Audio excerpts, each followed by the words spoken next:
This is the Mooncast.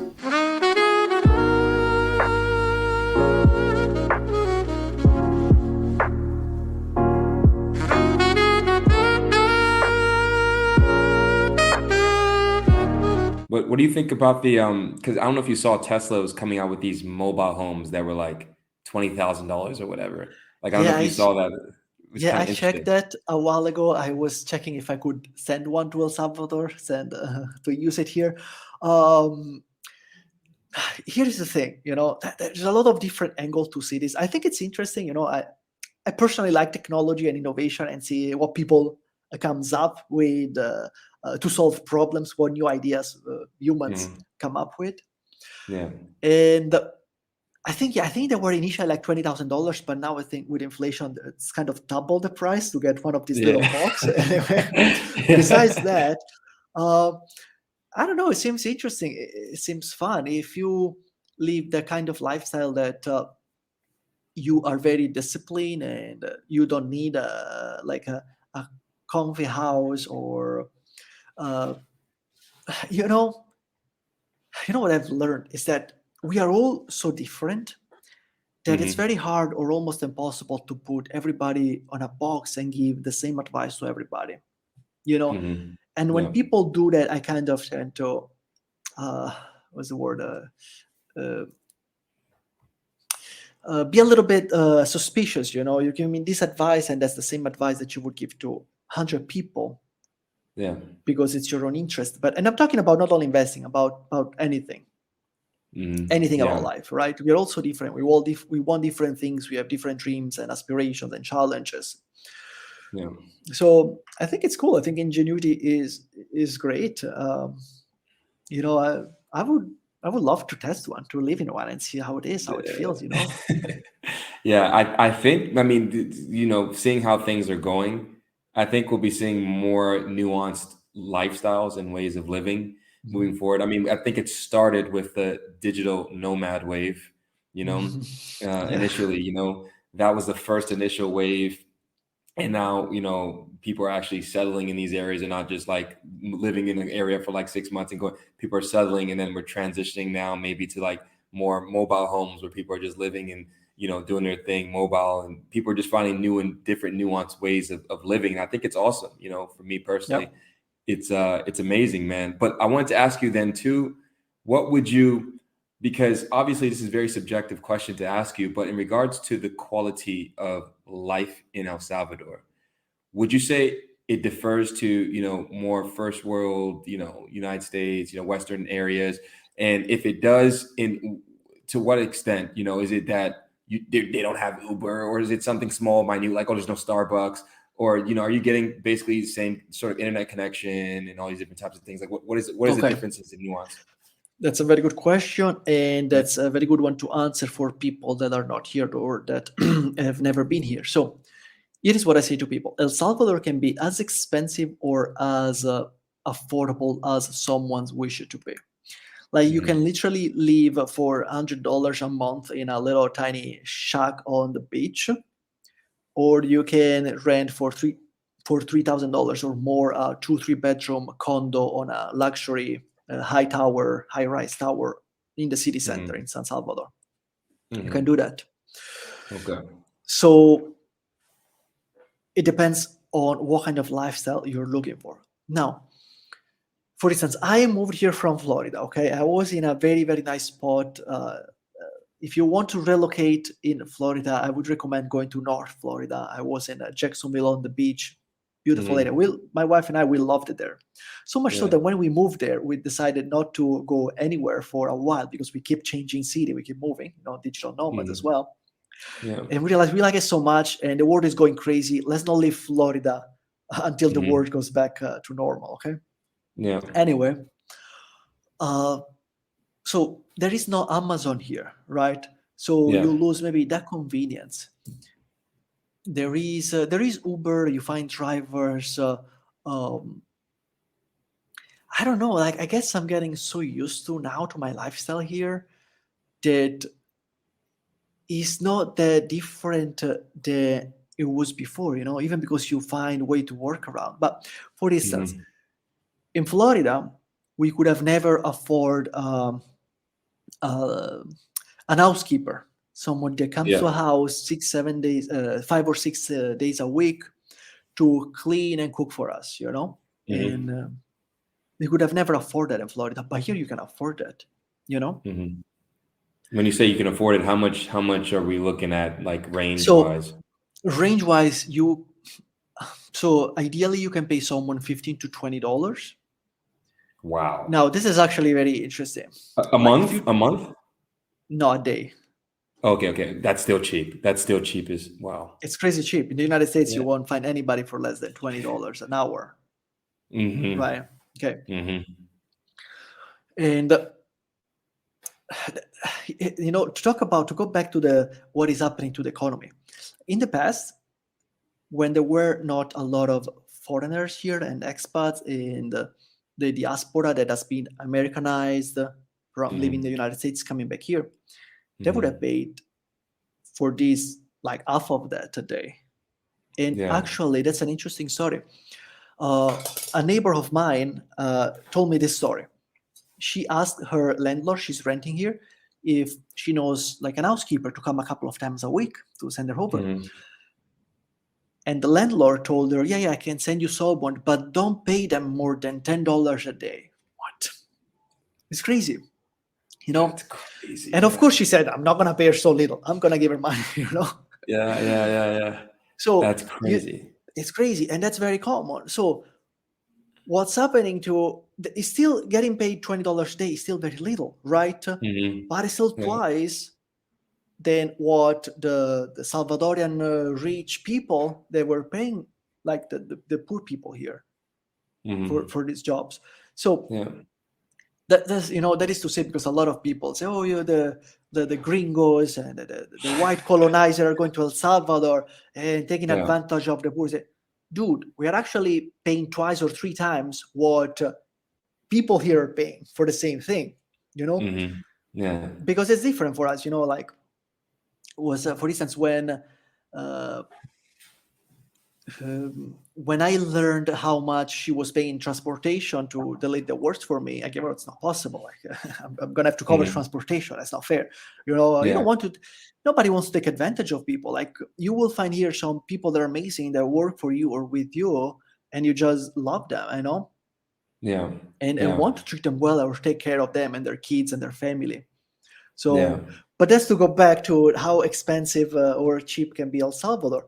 Depends on your lifestyle. Like if you go to the city and you go to these brand new malls, you won't realize you are not in the States. Actually, some people say the shopping mall in the city are even better than the United States. It's pretty amazing. It's pretty amazing. So I live on the beach, so we are far from the city. So if you want access to amenities or this kind of things, we need to go and drive to the city. So that's the challenge, is that maybe in the United States or in Florida, you find everything like within 15 to 30, 40 minutes drive, depending on if you live on the countryside. Here, everything is on the city in San Salvador, the capital. And if you live outside, you can have some challenges, but if you organize your lifestyle, then it's not that problematic. You can find everything here. The thing is that because products are imported here and there is an import tax that's pretty high, things that tend to be a little more expensive than they would be in the United States for the same products. But at the same time, sometimes we get stuff from the United States. We buy stuff from the United States, and then my mom brings it down. Then I see the prices and I realize, because I forget about inflation in the United States, and I realize, shit, like when I was buying these a year ago, it was half of this or way cheaper than that. What's happening? And it's inflation that's destroying people's life. But for instance, a great thing here is that food is very, very cheap and affordable. You can go to the mercado in Puerto or in the city, and you can buy this. I don't know, if you like tropical fruit, like here it's a paradise. This huge pineapples or papayas. Or avocado, or and they're like half or a third of the price in the United States, and they're delicious here because they don't have to travel from Central America to North America. Yeah, So no, it's what would you say in regards to the mailing system? okay. How's that? So I have not mailed anything yet here, but I heard Hmm. some like negative stories if you try to mail to more remote areas or to the beach area. Hmm. But from what I heard from friends here experimenting with it, if you mail something to the city, you won't have problem. Hmm. Some people like rent what's the word like a mailbox in the Like city yeah, or yes, yes. I yeah do that here or in we Bulgaria too. okay Yeah, yeah yeah. It gets yeah a little bit that's sketchy. Yeah, yeah you have to work around these things, right? yeah, uh yeah, yeah, of course it's probably not developed or efficient as it would be in the States or Europe, but you can get mhm, things here. Just want to be careful where you send it to. And so my yeah, advice, if you are mailing here like important documents, is mail it to your to a lawyer's office in the city. It's probably the safest option. yeah. Yep. And in regards to people trying to immigrate there, I know you're not an immigration officer, but can you just walk me through sort of how that process was for you to immigrate to El Salvador? Like, was it easy? Was it hard? Did you have to get a lot of paperwork? Could you fly there and then do all the immigration stuff in El Salvador, or did you have to do it all in the States? How was that process for you? The process to move into El Salvador is like bureaucratically, it is extremely simple and also welcoming. So Yeah, you can literally fly here right now. We just have to bring with you the right document and stay in vacation and decide, you know what, I want to stay. Just want to get residency and stay 1 year here. You're yeah. just gonna have to go with your apostille document and to a lawyer, and the lawyer will do the process for you. Okay. Mhm, So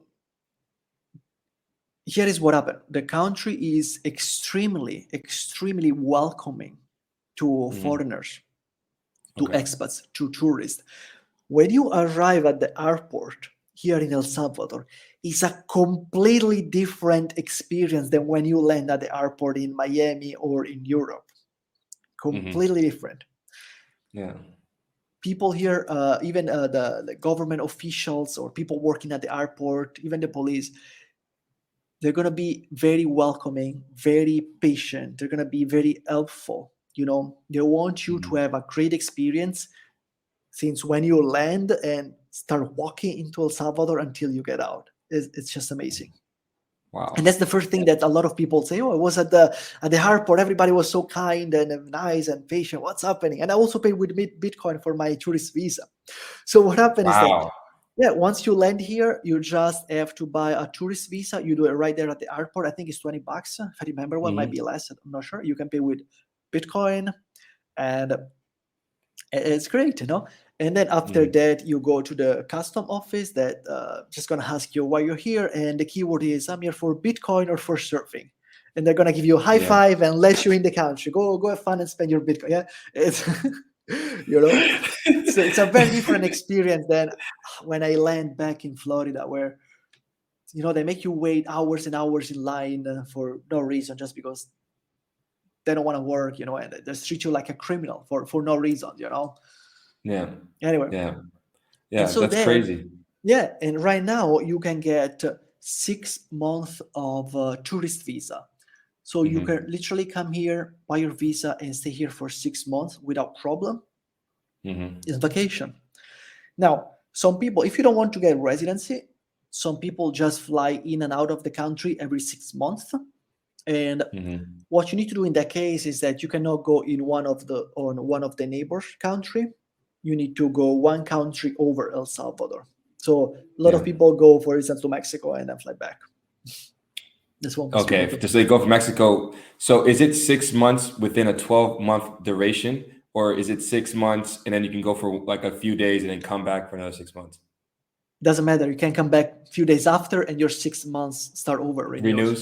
Yeah, That is amazing, man. That's amazing to know, so you don't need to really overly stress. You can yeah. just take a quick And vacation here somewhere is the else. thing: if you forget to do that and you are in the country, all is gonna happen is that they're gonna give you a fine, like a $50 fine. That's it. You're not going That's to be amazing. deported or arrested or anything crazy, Yeah, right? yeah. But what So happens after the fine, though? you keep staying. You keep saying, someone I was at I don't remember who I was talking to. I think I was at a meetup or something here, and he told me that he has this friend of him that he has a restaurant, a little business here, and he says he doesn't have Mhm. residency, he just pays a little fine every 6 months, and he run his business, and he has no problem. Okay, whoa, okay. Yeah. Okay. I mean, yeah, man. If it works out, I mean, I would actually not mind that, but I mean, I'd probably go ahead and get the official thing too, as well. Here You is why know you want to get residency as soon as you get here. You know why? why? Because once you get residency, you start the process to get citizenship in the future. And that is important. You're absolutely right. You Yeah. know, El Thank you for Salvador that gem. passport. Yeah, El Salvador passport is a great passport to have Oh, for because sure. it gives you automatically citizenship or residency in the C4 country, which are the Mhm. Central American four countries, which it's El Salvador and the other three countries neighboring. What is it? Honduras, Guatemala, and I don't remember what's the other one. I'm sorry, but Yeah. so with one passport, you get pretty much permanent residency for four countries, not only El Salvador but other three countries. That is Right? amazing. So Yep. yeah, I definitely got to keep that in mind too, as well. Because yeah, it's very, very important to diversify because Yep. of the current situation that's going on right now. If you know what I mean, I don't want to speak too much about it, but Yep. let's The go ahead more and move on. passports, the better. You know. Yeah, exactly, man. I wanted to ask you about the safety level for women. Would you say that it's safe for women to walk around at night, for them to be on their own? Okay, that's okay. Let's talk about that. Do you know what is the country with the highest rape rate in the whole world? It's called the U- rape U- capital of the world. You know which one is it? United You, States? no, even worse. It's Sweden. Oh, Sweden. Yeah. Wow. If you Google it, it's crazy what's happening there. That So is crazy. that is crazy, I know. So let's talk about safety here. Yeah. Yeah. I'm gonna send you and your audience through this rabbit hole. It's gonna be pretty interesting to find out what's happening there. Yeah. Yeah. So let's talk about safety here. So El Salvador is, as of now, is an incredibly safe country. Actually, by murder rate, right now El Salvador is the safest country in all Latin America, and Hmm. it's also safer than any metropolitan area in Canada and the United States. Wow. Way safer, like crazy. That is crazy, man. That is crazy.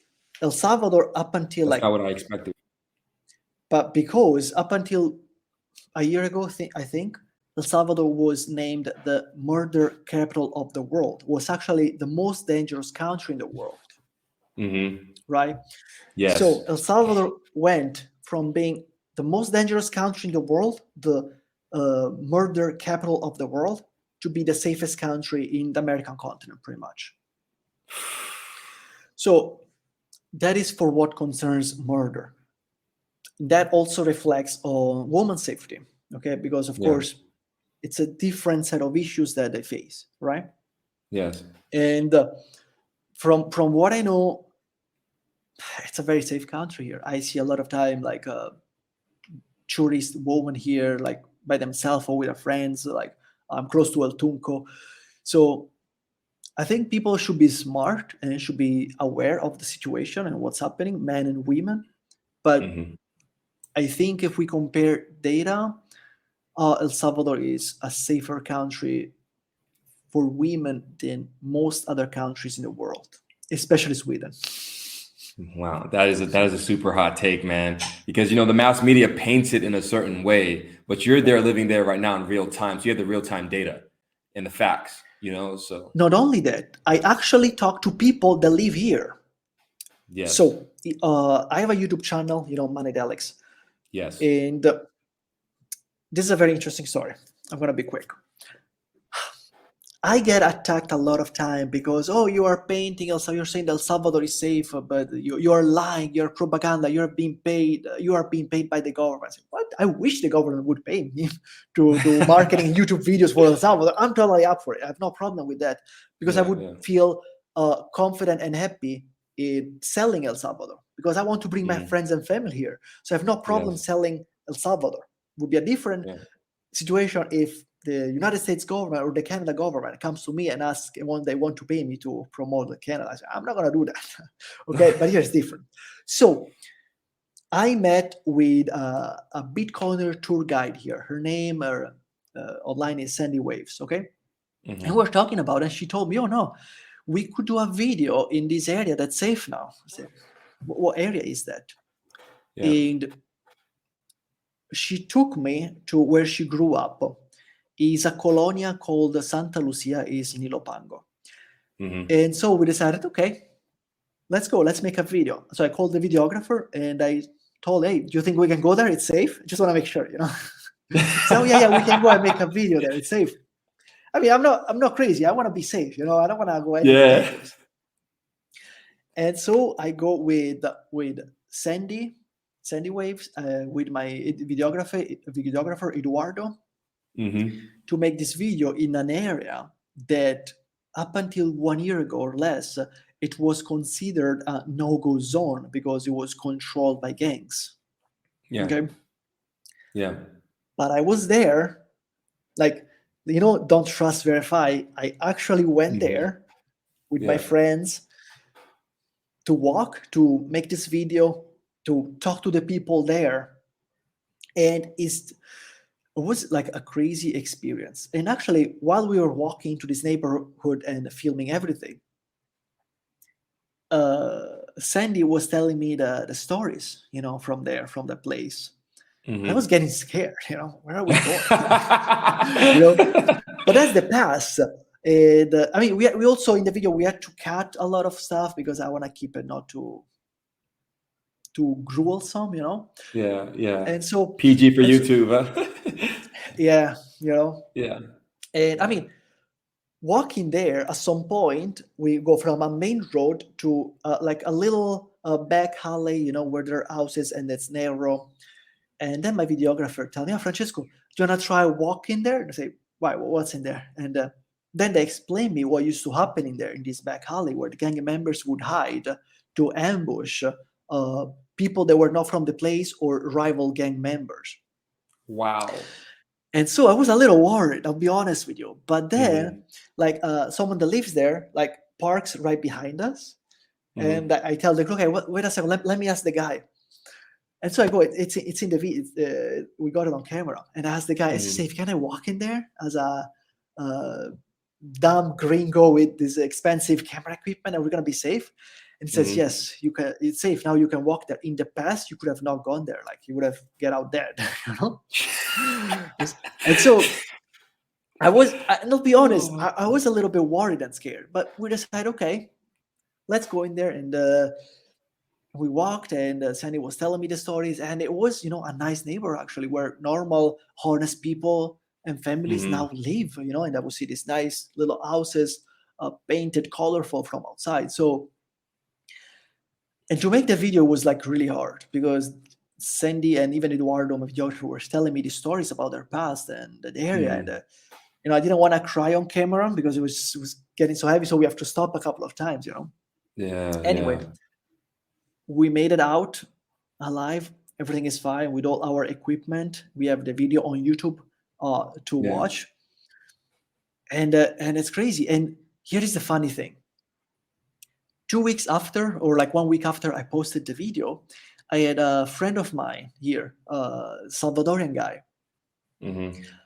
and I tell him, I show him, hey, you see, I went to with my phone. Hey, I went to Ilopango, and he looks at me, what?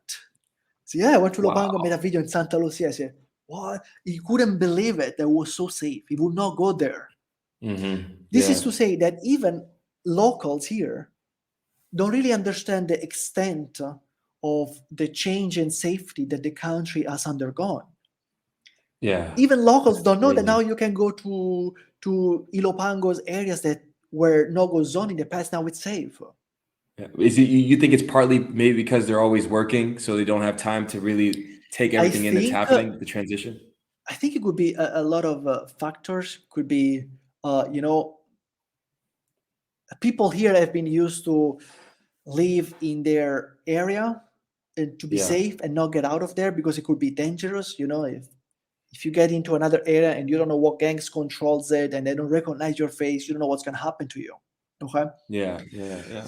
So I think it's not like maybe tourists or expats, we come here and we really want to make sure that this place is safe, like because we come Yeah. from a different reality. Yeah. But I guess Salvadorian here are so used to it, they don't even question it. They know it's safe. They know now they can get out at night. They're in their area, you know, in their neighbor, but they might Yeah. not think about going to a totally different neighbor that they have never traveled to because it was dangerous. So maybe Yeah. that's why. I don't know.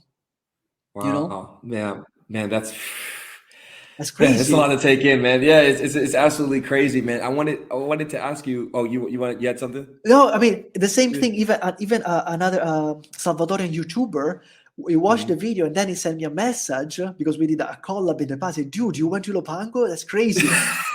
Even YouTubers here don't know. Local YouTubers, Yeah. they're Yeah. surprised by that. It's Yeah. just crazy. Man, It's a it's a different testament. country. It's a testament to the cleanup that happened within the past 24 months or so with Bukele and what he's been able to do and accomplish at this time. It's absolutely insane. Honestly, it might.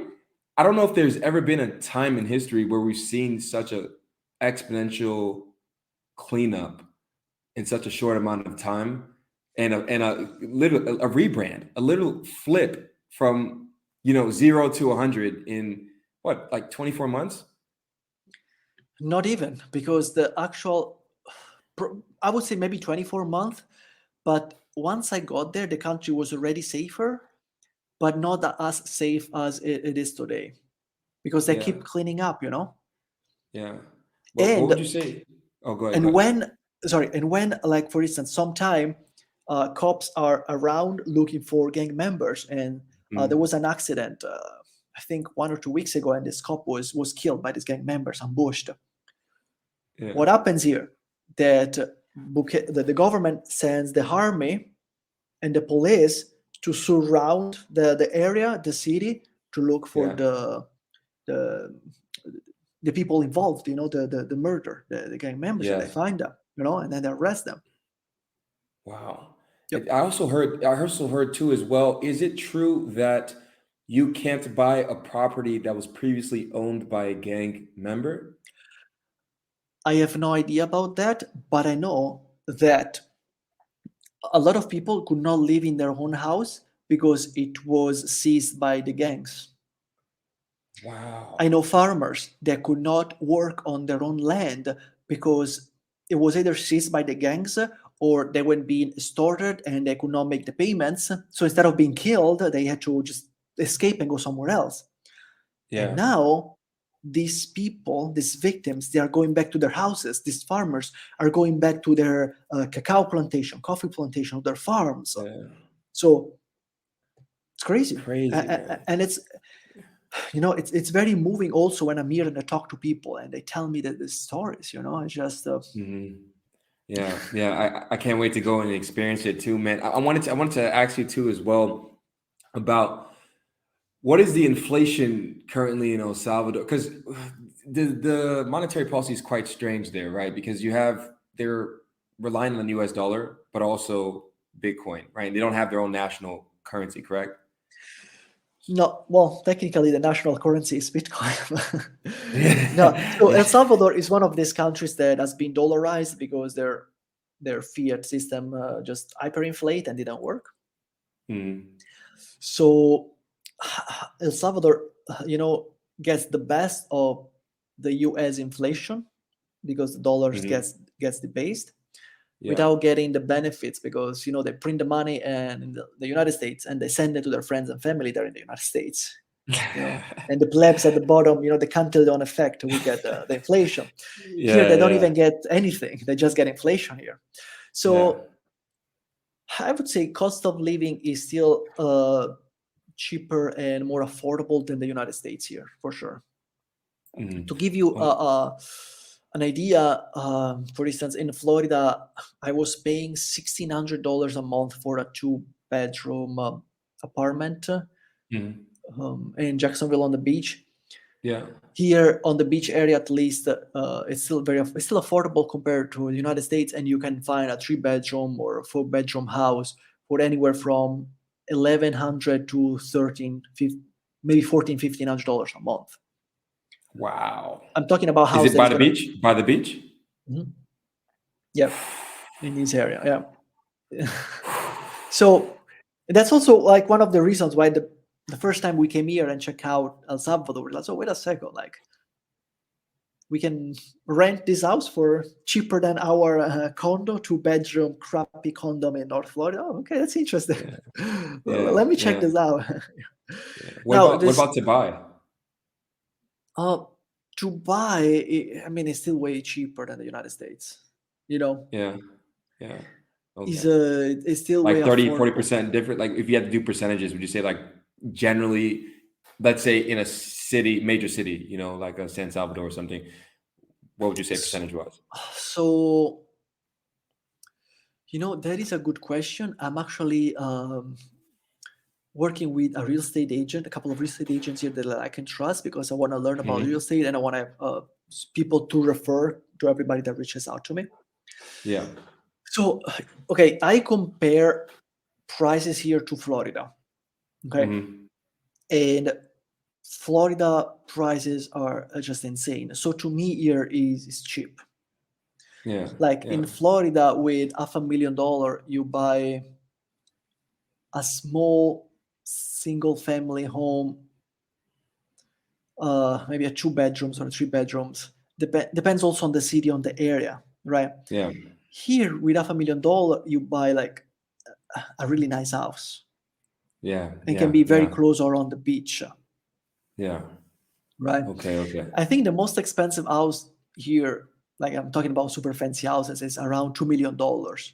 Like in Yeah. Florida, you find $40-50 million houses easily, in South Florida, on Yeah. Boca Raton, and Yeah. Miami on the beach, So, Yeah. Yeah. yeah, real estate is way more affordable than Florida or California or New York or Texas. Way more affordable. Mm. Now, if Yeah. you come from Europe, I have friends here that come from Europe. Yeah.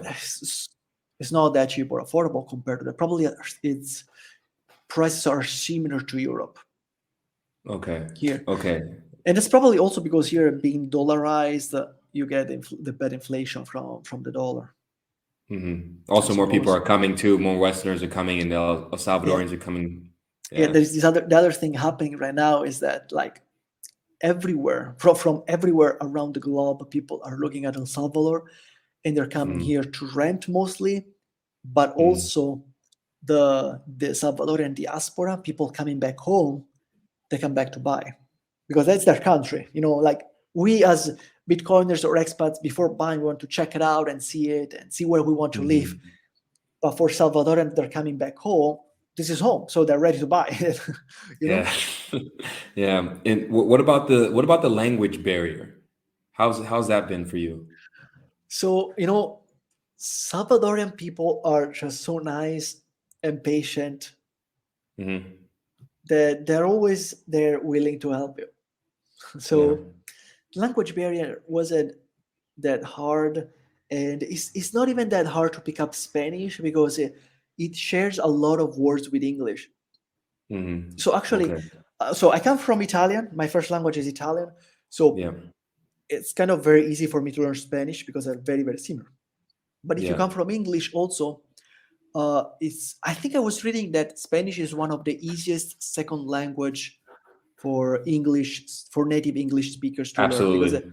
there's so much vocabulary in common. Absolutely. I learned German, and it was. Yeah. I used to live in Germany. It was. I was like, man, this is what it's like learning a second language. But yeah, I feel like I could learn Spanish in like 6 months, like no problem. Just immersing Yeah, myself no into the problem. culture. Yeah. Yeah. So, but I mean, for you, you already kind of, I guess, you knew Spanish when you got there, or it was just easier for you to integrate to learn Spanish when you got there. So it was very easy because my wife is from Brazil, so I would Oh, learn a little bit of Portuguese. Portuguese, and I'm Yeah. also from Italy. So if I speak Italian slowly, people would understand me.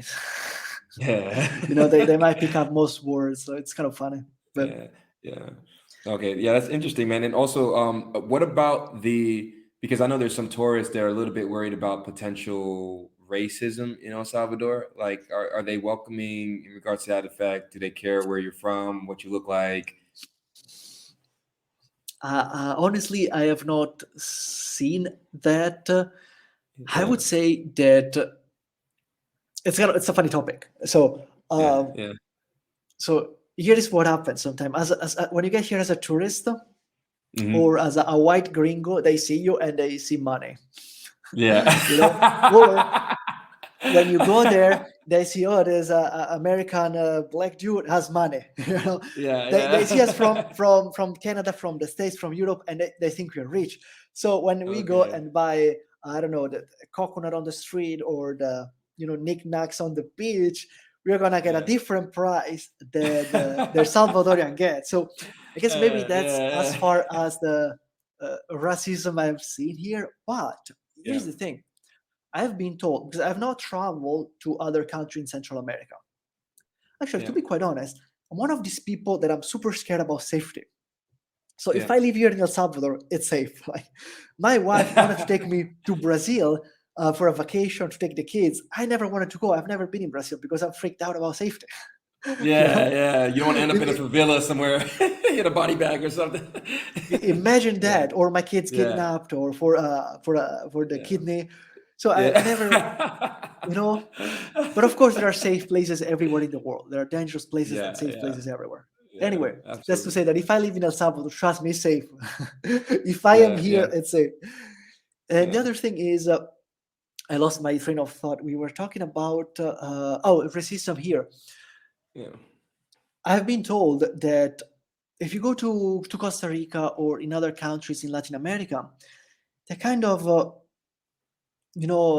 as a gringo, as a white guy, they kind of discriminate on you a little bit, or they have a little bit of resentment to you. okay, yeah, I have never experienced that here. Like Salvadorian yeah, people are just so nice, so welcoming.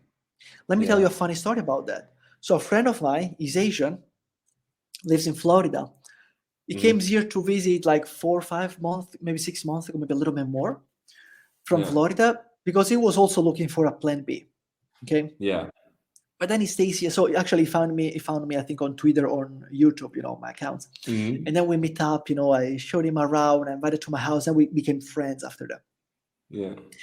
He went back to Florida, and I don't know, I don't remember how long it lasted, but I think maybe a couple of weeks, maybe a month. And he called me, said, Francesco, I'm moving to El Salvador. Like, I'm sick of people here. Like, can't stand people here in Florida. He lives in South Florida, right? Okay, okay.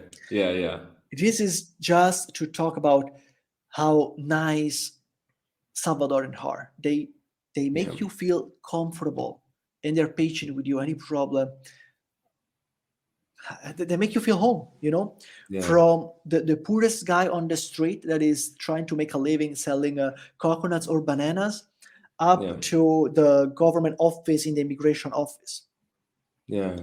That's When I was awesome, in man. Florida or in Italy, before getting into a government building, the DMV, or the agriculture department, or any government in Florida, to Hmm, get a documents or a piece of paper, I would have my hmm. testosterone start pumping and my heart rate accelerating, ready to getting for the fight.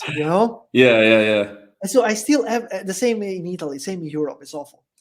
And so yeah. even here, I'm programmed that before getting into a government office, I need to go, okay, let me get ready for the fight. They're gonna treat me like shit. They're gonna try me. They're gonna try not to help me. Okay. But then I get here, and people smile at you, and they greet you, and they help you, Hmm. and they just think, oh, okay, I'm in El Salvador. I'm not in Florida Yeah, anymore. I'm not in Italy anymore. Can relax. yeah, yeah. That's how nice What's people the are here. what about what's the deal with the gun laws there? Like, can you have a gun? Is it the same as the states, So or? it's not the same it's not the same as in the States. I mean, the States also changes a lot by state to state. By Yeah, here, so you can own guns, or you need to get a license. Now, as the next spot, I last thing I've heard is that you can apply to get a license for guns after 1 year of residency. Got it. Okay. So right now I could still not get it, but I think I could get a license and then buy a gun as soon as I've done 1 year of residency here. That's the Wow. last I've heard. I'm not 100% sure it's accurate, but I think it was I think it was the guy at the gun store telling me this. So I suppose it must know. I suppose. Yeah. Do you know about you don't know about the cost per se? Of the license, Yes. I have no idea honestly, but Okay. I cannot think it's too expensive because, there's still security everywhere here. Like if you live in a gated community, there's securities, armed securities walking around 24/7. Okay, and that's Got it. mostly a legacy of the past. I don't really think it's needed anymore. You Yeah. still see like barbed wires on the walls on buildings, but I think this is again a legacy of the past. Yeah. And considering that they don't get paid that much here, the security guys, and they need to get a gun license. I cannot think it's too expensive. It must be probably very affordable. Got it. And what about the healthcare? Like, how is that in terms of the quality? Is it similar to Western nations? Is it slightly off? What would you say, Yeah. private versus public? I would say that you want to try to avoid public healthcare, Okay. and you want to go to private hospitals. So public healthcare is going to be free, but it's you get what you pay for. Got it. So we are used to different standards, and I think you want to try to go to private hospitals in the city in San Salvador. They're very modern hospitals. The government is working a lot on modernizing the healthcare infrastructure. So that's also something they're working for sure. And what's the cost typically? So I have not been, luckily, I didn't need an hospital yet. Yeah. But for instance, let's see. We do dermatology visits for $40. Oh, that's nice. Okay. So that's what If kind you of you can want, expect. yeah, chiropractic adjustment, you can find it for $10. Wow. Yeah, that's what we are paying. What else have we? So my wife, actually, we went to a neurologist, and how much did we pay for the visit? I think it was maybe $50. Maybe Oh, I'm yeah. not sure. Okay. But here is the thing: Okay. if you compare from the United States, like it's super cheap here. Yeah. For instance, I have friends that give birth here in El Salvador. They went to the fancy private hospital. The lady had a C-section, and the total bill was $6,500, so $6,500. Wow. Compared to the United States, I don't know how much that's going to be. Yeah. For a C-section, a nice hospital, and people are very nice, because it's just the culture here. Yeah. And my friend managed to pay in Bitcoin somehow. That is nice. That is nice. I think he had to taught them on the spot. He made them download different wallets. I don't know, but Yeah. No, that's pretty awesome, man. What would you say then too about the transportation aspect? Like, is it public transportation okay? Is it good? Did you need a car? So you need a car. Okay. So the here's the infrastructure thing. isn't there yet. So there is public transportation, but there's very exotic third world country transportations where you hop on the back of a bus, a chicken bus, and hang on the pickup truck. So to go back to the pickup truck. To go back to the topic of safety, I play it safe, so I personally would not go there. I have kids, I try to be extra safe, but I have friends of mine that are younger surfers. They use it, and they go back and forth here on the beach area. So it's not the public transportation in Berlin or in Germany. Of course, it's very different. Very, very. I lived in Berlin too, in Germany too. Nice, it's very different. Yeah, so it's not clean and fast and organized and everything. I don't know. It's up to European standards for sure. I have not used it personally, But I have friends that use it consistently or that have used it. It's not terrible. Yeah. It's just not ideal, Yeah. And I wanted to go back real quick about, because you said you were talking about, people being able to educate themselves on Bitcoin. I actually, I'm a little bit of contrarian. I think that people are going to get lazier and lazier, especially now we have like artificial intelligence and, we have all these different modern conveniences and stuff. So I think it's going to be really hard to push for that education portion of Bitcoin. I think what needs to happen is for the innovation side to take care of that, to make it more convenient for people to use the tooling of Bitcoin. But I don't think the opposite will happen where people are taking actual initiative. I think the people who are taking initiative are just going to be ahead of the adoption curve. But the people who aren't taking initiative are just going to wait until it's really super convenient. It's on their phone. They don't know what's happening in the back end, kind of like how people can't really explain the internet or GPS or any of this stuff. And that's kind of how I 100%. see it. Yeah, this is No, kind of but how I I see agree it. 100%. Yeah, I agree 100% with that. yeah, I mean, the reality is that most people don't have the time, the mental energy, the the interest in learning Bitcoin as deeply as we might do. Okay. yeah, So some people get into the rabbit hole and then slowly they get more and more interested. And so they go down and learn everything. But other people might just want to figure out a way not to be stolen by the government every day with inflation, you know? yeah, And yeah, once they get to the point, the only answer to that, or the best answer to that, is Bitcoin today. We have this technology, yes. we should use it. Mhm. So, yes, I mean, it's human nature, we are like sinful or lazy or flawed, or the flesh is weak, Yeah, yeah, we always want something for nothing. It's natural, it's normal.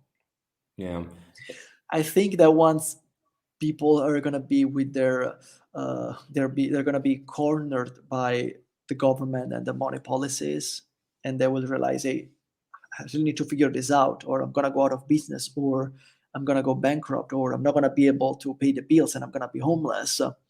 hmm Once we get desperate, once we reach bottom, then we take action and we change. That's human facts. nature. I've Yeah. been there many times. It's normal. What about the because I'm assuming since El Salvador doesn't have the infrastructure quite like how it should, banks don't like poor people. So I'm assuming there's a large portion of the population that are unbanked. I'm just making an assumption here. So are they running towards Bitcoin, or are they sort of what is it? What is the situation with the unbanked? Are they, what's the deal with that? So a lot of people here are unbanked, like in most of the world, actually, in most third world and developing countries. Hmm. And the situation here is that when people learn Bitcoin and that it can solve some problems, I'll give you a practical example of someone that is unbanked, okay, that lives on Hmm. the beach or in a remote area. If you're unbanked and you need to pay your electricity bill, sometime what happens is that you're going to have to take the public transportation here, or drive like be 2 hours to go from one area to the city to the bank to pay for your Hmm. bills. Yeah. With Bitcoin, you don't have to. You can Yeah. do it from home instantaneously without Hmm. fees. You understand? Yes. So there Yeah. are practical uses for Bitcoin that make life easier for the unbanked. Yes. So, for instance, like, where was I? Like a while ago, I was at this mall in the city, and there was a huge line behind outside of the bank. And I asked Hmm. my local friend, "What's happening there?" And he told me, "Oh, they're in line to pay the bills." What? We need someone right here to teach them Bitcoin. Hey, you don't need to spend 1 hour or 2 hours in line. You can do it with Bitcoin from your phone in a Yeah. Yeah. second. Yeah. Yeah. So, and also people that are in remote areas, now they can and don't have a bank account. Hmm. They can accept to resum their pays with Bitcoin. So it's another form of revenue for Yes. them. Yes. So there are a lot of benefits that come from that. Uh, Also, banks here from what I've heard, they are adapting to Bitcoin. They understand that if they want to be in business in El Salvador, they're going to have to learn Bitcoin. So Yeah. I know of people in banks that are learning Bitcoin or pushing it or teaching banks, like Yeah. their colleagues, about Bitcoin. Yeah. By the way, Yeah. to connect this to the transportation, yeah, public transportation is not ideal, but it's very cheap to open a Uber or to find a local driver and ask him for a ride. It's a few bucks Okay. to go somewhere. So Okay. Okay. That's nice. That's nice to know. And I think the banks are gonna have to be forced to adopt Bitcoin to survive, right? yeah, If they're gonna even be rolling out a because central bank. Yeah. even Go because at ahead. Go ahead. some Sorry. point they will be forced by the economy and by the government, because a lot of people will come here and they want to buy a house using Bitcoin, you know. Yeah. So, but the seller of the house wants to receive dollars, maybe. So the Yeah. banks at some point will be a lot very incentivized, making fees, or maybe forced by the government in accepting and processing this transaction in Bitcoin, and then Hmm. giving to the seller either Bitcoin or dollars, depending on what he wants. Yeah. Yeah. I think so for sure. What would you say in terms of the transactional volume? I don't know if you can really speak on the actual numbers and the data sets, but do, do you notice that, from the moment that you moved to now, that the transactional volume, or the economic transactional volume, from just what you see, is happening more and more? You see more and more places adopting it to transact. How has that been for you? Yeah, definitely. Since I've been here, I see more and more little shops, stores, or even big retail corporations accepting Bitcoin. So that's Yeah. growing. Now, the Yeah. number of transaction, I don't really have any data on that, Hmm. but I can say that businesses are incentivized in taking your money. However you want to Yes. give it to them, in dollar or in Bitcoin, they want to take them. It's Yeah. Yeah. Yeah. it's how they Yeah. survive. So if they're getting better at accepting Bitcoin, it means that they're getting more and more requests for paying in Bitcoin, and that's Hmm. actually something that I tell everybody. Even if you live here, or even if you come just for a vacation, for visiting the Yes. country, every time you go to pay, ask them, hey, you accept, even if you don't want to pay in Bitcoin. I said, you Hmm. accept Bitcoin? And they say no. So no, why? Or if you want to orange pill them, offer them a tip. Offer them, oh, this is $10. Hey, if you accept Bitcoin, I'll give you $15. Download the Yeah. app, I'll show Yeah. you. So that's what a lot of people do. That's what I do here every day. Mhm. That's what Yeah. some Bitcoin tourists come here and do. And Hmm. it's just a matter of time until El Hmm. Salvador is going to be on a Bitcoin standard. Yeah. And so I had another question too as well, because my audience is not Bitcoin only. Mhm. So I wanted to ask you about cryptocurrencies separate from Bitcoin. Are people allowed to transact with cryptocurrencies in El Salvador, and what does that look like in terms of the infrastructure and the laws and stuff like that? So I don't know if people are not allowed to transact in cryptocurrencies, because I don't know how the government would really check on that. Mhm. But what is happening right now in El Salvador is that El Salvador is a country focused on Bitcoin. So they passed a Mhm. law a while ago where Yeah. they made it clear that in the country only Bitcoin is money, and the crypto sphere is they're all securities. So Mhm. that is the legal framework in El Salvador. Okay. Yeah. So Bitcoin is legal tender and we can use it as money here. Now, Mhm. I don't know if other people would be interested in accepting cryptocurrencies, but Mhm. the problem is that the core of the education, or like 100% of the education, is focused on Bitcoin, because we need to think that this country, like people in this country, are very simple people. Yeah. So number one, we don't want to confuse them. Of course. So the most important thing is for them to understand Bitcoin. And Mhm. number two is that the government tries to protect the Salvadorian population a lot. And we know all the things that happened in the crypto world, from complete Ponzi scams to project that didn't work. Yeah. So the risk is too much, especially for the people of El Salvador. So Yeah. I think cryptocurrency will be treated here as securities or startups, tech startups at some point. I don't know. Okay. But for me personally, the focus is on Bitcoin and Bitcoin only. I don't own anything else. I used to, but after coming to El Salvador, I just went 100% in Bitcoin. And then unfortunately, I lost all my Bitcoin in a couple of accidents, but that's another story. So Oh God. Yeah. that's for the records here. Yeah. You know. Yeah. Not your So keys? Was it FTX? yeah, it was Celsius and Oh. Voyager. Yeah, Oh. yeah. But I Ooh. also lost the Bitcoin in boating accidents and this kind of accident. Yeah. I got Understand? you. I Okay. got you. Yeah. So so we want to be careful and we want to keep things simple. We want people here to understand that Bitcoin is money and it solves the biggest challenge that we have today, which we need to separate the state and the money. Because for as long as the state has control over the money, the state has control over our lives. Yes. Because controlling the economy and controlling money, meaning that the government or politicians are telling us what to do with our lives. Yes. And that's what we are trying to educate people here in El Salvador. Yes. So I think personally we need to solve the problem first, and then once we save humanity, we free humanity again, because tough times are tough right now Yeah. for human freedom, civil liberties, and all these things. Mhm. As soon as we do that, maybe we can try to work on other things and projects. But at the same time, something that I learned here at the beginning is that everything can be built on Bitcoin. Yeah.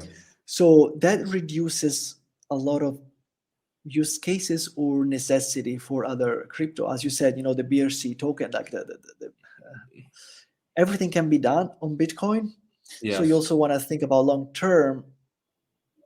Once the whole planet realizes that the only thing that governments cannot control or manipulate is Bitcoin, and they want to be safe, what are they going to build on? What are they going to use Yeah. for storing money or coding software, creating innovation? So this is another angle that I know it's very hard to see at the beginning of someone's journey when someone is in crypto and not in Bitcoin only, like I used to be in crypto. So I understand that. But once I realized that, and that was right around the Solana, when they blocked, they stopped the blockchain. Yeah. Because and I was thinking, wait a second, wasn't this supposed to be decentralized? Yeah. Okay, Yeah. Yeah. that's the No. thing. If few Yeah. people, if the whales can decide when to stop the blockchain, or like Reverse it or just reverse it, like it has happened yeah on Ethereum yeah multiple times, the reverse it's the not, transaction. you Yeah, know. this is what I think too. I'm on the fence of, if now with the technological upgrade of Bitcoin, and we can now implement smart contracts and do all these cool things on Bitcoin in terms of decentralized finance, and have all these decentralized applications and NFTs and inscribe all these different tokens, I start to think, why would people, I think slowly people start to realize, why am I doing it on this chain with all these Yep. hacks, all this stuff, all these things going on? I can do it Yep. in the most secure network Yep. in the entire world, in human history, actually.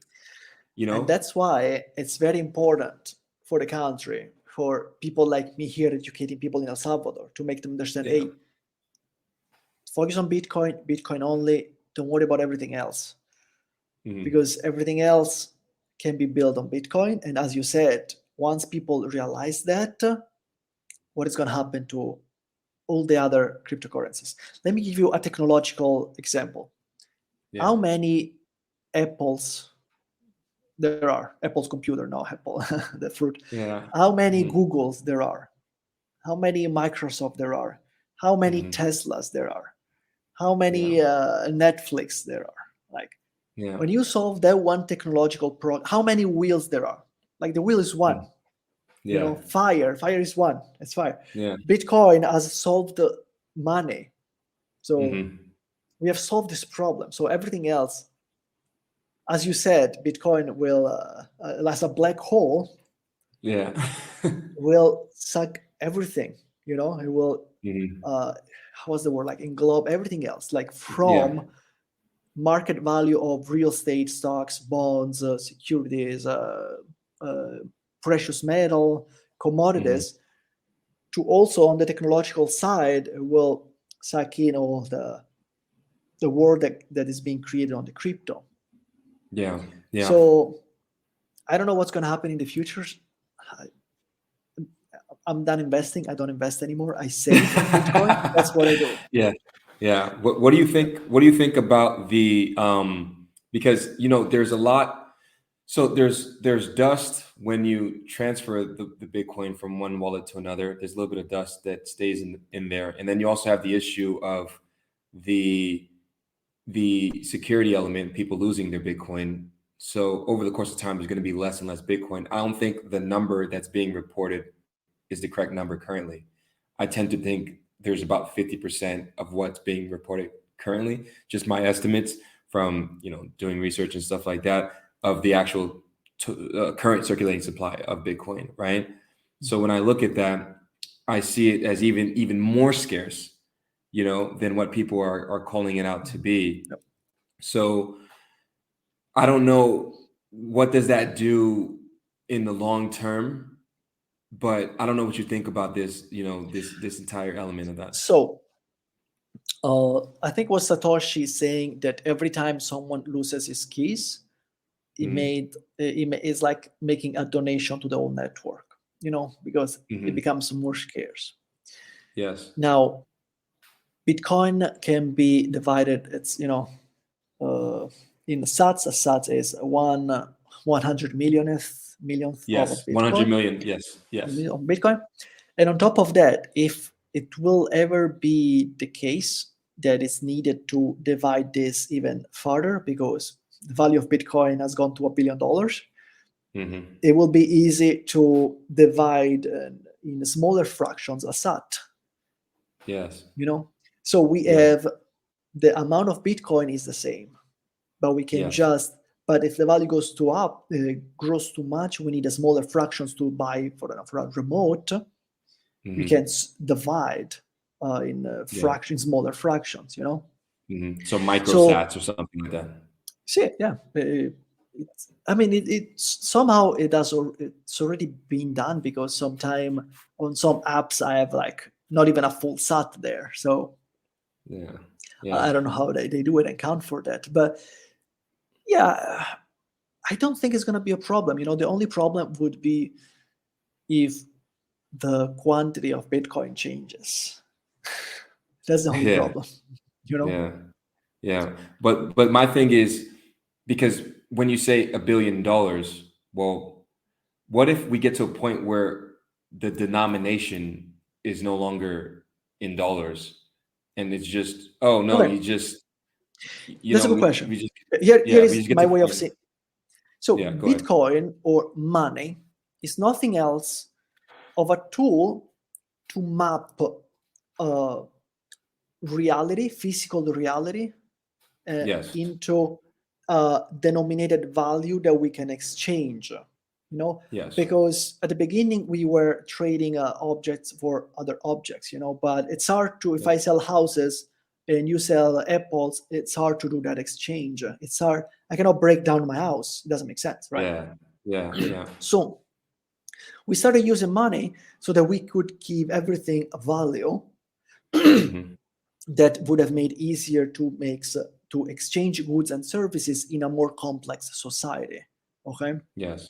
Hmm. so Bitcoin is doing nothing else, or like money should do nothing else than mathematically map that value, so that we can go Yes. around and we know, okay, that this mic is worth, I don't know, $200. The house is worth Hmm. $200,000. Yes. So if the value of Bitcoin, if the quantity of Bitcoin stays the same, what is going to happen is that we're going to have 1 million Bitcoin mapping the value of the whole resources and services around the globe, the planet, Yes. right? Yes. We just use it to exchange across time and space in a simplified way. So that's a little bit of, maybe it's hard to wrap someone's head around the concept. Yeah. They just got to watch it a few times. They'll get it. You know. Maybe, yeah. So if you think, Yeah. what is the money does? It enables trades of goods and services in a complex society. Okay. Yes. We know what is the value of one house. We know what is the value of one apple. Okay. Now, how me and you can exchange these two extremely different values? Instead of exchanging the goods, we can map that to mathematics. Yes. Okay. So that we know that, and that we also need to know that the value is the same for everybody. Nobody can change randomly the value. And that doesn't happen in society, because we are all trading, goods and services, whatever we are doing. So I don't see that as a problem. We will get to the point that one sat will be equivalent to $1 today, or maybe $10 today. Yeah. When I Bitcoin goes totally up, agree. and at the point, it's inevitable. It's inevitable. We'll just have to subdivide the one single sat so that we can trade smaller and cheaper things, like, I don't know, a lipstick. I don't know. Because And like when it's oh, go ahead. Sorry. No, go ahead. I was just gonna say, because when you really break it down, what I want is the good and service. I actually don't want money, right? Money is just a medium of exchange that uniformly we agree upon to trade with, right? So if we just fix this mediation and this issue of a few percentage of people being able to control the monetary policy, and they know before we know when that's going to change, so then they have a strategic advantage over the general population, which then gets robbed from that opportunity, and their time and energy gets stolen. It's robbery at the end of the day, right? It's robbery, and it's honestly it should be a human rights violation, in my opinion. That's just where I'm. That's how intense I really get pissed off once I understood how all of these elements work together. Yeah, it's hard not to get angry once you start understanding economics and the central banking. I mean, they're literally controlling our lives or destroying our lives. How many business now the Fed is crashing? I mean, this could be completely avoidable. It's awful. Right. It's people's life. We think, oh, it's a business. It's people's lives. It's their marriage. It's their kids. It's their livelihood. It's their mental sanity. Exactly. Yeah. And we are just so used to that we don't realize. And we are just so used to that we don't realize it. Because we get indoctrinated since we are kids. It becomes normal. Yeah. Absolutely. So, Francesco, I just want to say thank you so much for coming on. We have to do this again another time. You have a wealth of knowledge. Where can people find you on the internet? Well, first of all, thank you for having me. It was a fun conversation, and I really enjoyed it. Yeah. People can find me on Twitter and YouTube, and pretty much everywhere, but mostly on Twitter and YouTube under the Moneydelics hashtags. I don't know if they can read it down here. It's probably the best place to find me. If you Google it, you'll find my videos and everything. I'll link your socials too as well. Thank you so much, man. We got to do this again in the next few months or something like that, and just follow up maybe and see some of the developments in El Salvador, or maybe during the bull run. It would be really, really awesome to talk to you again. And if anybody is interested in keeping up with what's happening in El Salvador, as you know, I have a couple of groups, one on Telegram, Bitcoiners in El Salvador. We met there. So it's a great group to learn, like, from people that are living here, what's happening every day. And the conversation there, you can confirm they're pretty good, right? Join the group, guys. period. You know, it's amazing. It's amazing. So Francesco, until next time, man, I appreciate you so much for your Thank you very patience, much, your man. time. Take care, man. Have a good one, You and too. peace.